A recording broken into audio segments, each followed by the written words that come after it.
আসসালামু আলাইকুম guys, welcome back to my another new video. আজকে আমি আছি একটি গ্রামে, যে গ্রামটি অত্যন্ত অনেক সুন্দর। আজকে আমি আপনাদের এই ভিডিওর মাধ্যমে অনেক কিছু দেখাবো। ডালান গ্রামের মানুষের গ্রাম বাংলার ঐতিহ্য এবং তারা কিভাবে চলাফেরা করে। আর এটা হচ্ছে ডালান সরকারি প্রাথমিক বিদ্যালয়। ডালান গ্রামটি বাগিল ইউনিয়নে অবস্থিত হয়েছে।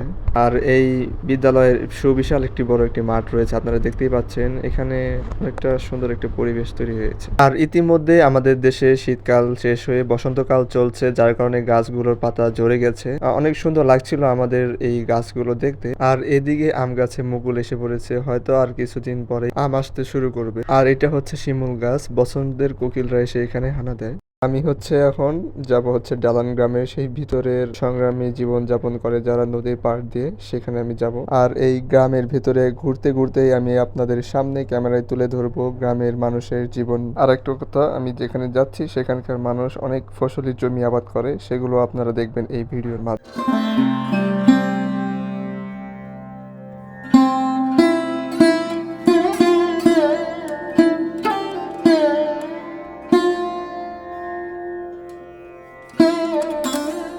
তার ভিতর দিয়ে রাস্তা দিয়ে যাচ্ছি, ডাইনে হচ্ছে একটি রাস্তা, বামের রাস্তা দিয়ে আমাদের যেতে হবে। সেই সামনে এগোলেই এখানে আর কোনো ঘরবাড়ি পড়বে না, কারণ এটি একটি দুর্গম এলাকা, আশেপাশে কোনো ঘরবাড়ি নেই।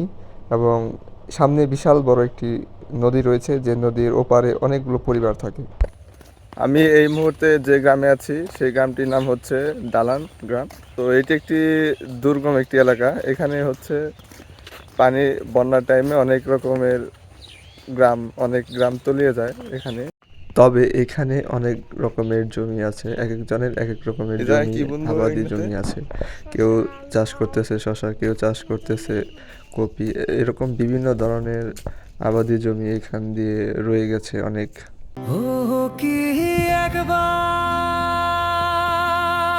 এইগুলো হচ্ছে ফুলকপির চাষাবাদের জমি। এখানে বহু ফুলকপি এখানে চাষ করা হয়েছে।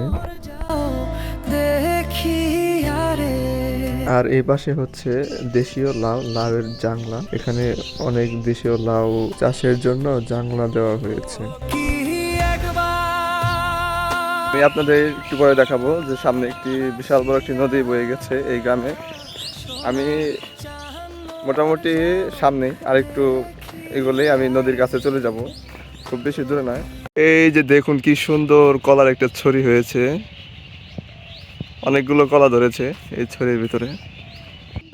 ওই যে লাল অংশটা আপনারা দেখতে পাচ্ছেন, ওই লাল অংশটা হচ্ছে আসলে লাল শাকের এই জমি, মানে লাল শাক চাষ করেছে এগুলো। আর এগুলো হচ্ছে বেগুনের জমি, এগুলো বেগুন চাষ করা হয়েছে। গ্রাম বাংলার জীবন যাপনকে সুন্দর করতে একটি নদী যথেষ্ট। এই নদী আমাদের গ্রামের জীবনকে অনেক সুন্দর করে তোলে। আর একটি গ্রামের ভিতর দিয়ে বয়ে যাওয়া এত বড় একটি নদী আমাদের মানুষকে অনেক কিছু উপহার দেয়। আর আপনারা দেখতে পাচ্ছেন এত বড় একটি নদী।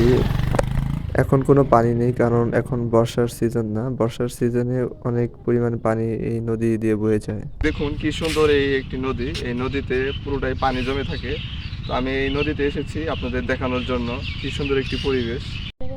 এই দেখুন আপনারা কি সুন্দর মাছের পোনা, এই এক এক ঝাঁক ছুটে বেড়াচ্ছে তারা, কি সুন্দর। পানি এখন নাই বললেই চলে, পানি শুকিয়ে গেছে, পুরো নদী এখন খরা হয়ে গেছে। ভাইয়ের ভিডিওটা বেশি করে দেখবেন, বেশি করে লাইক দিবেন আর শেয়ার করবেন। আমি এখন নদীর এপার থেকে ওপারে যাচ্ছি, দেখি আপনাদের আরো কিছু দেখাতে পারি কিনা।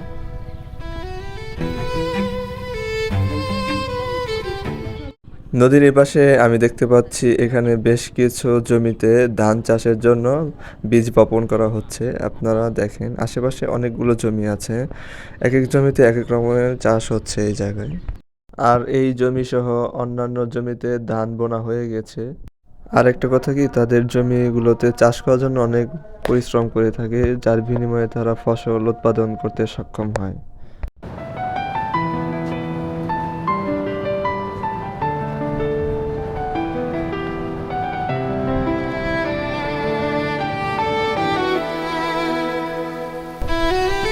তো আজকের ভিডিওটা এই পর্যন্তই, দেখা হবে নেক্সট কোনো ভিডিওতে। সবাই চ্যানেলটা সাবস্ক্রাইব করে দিন।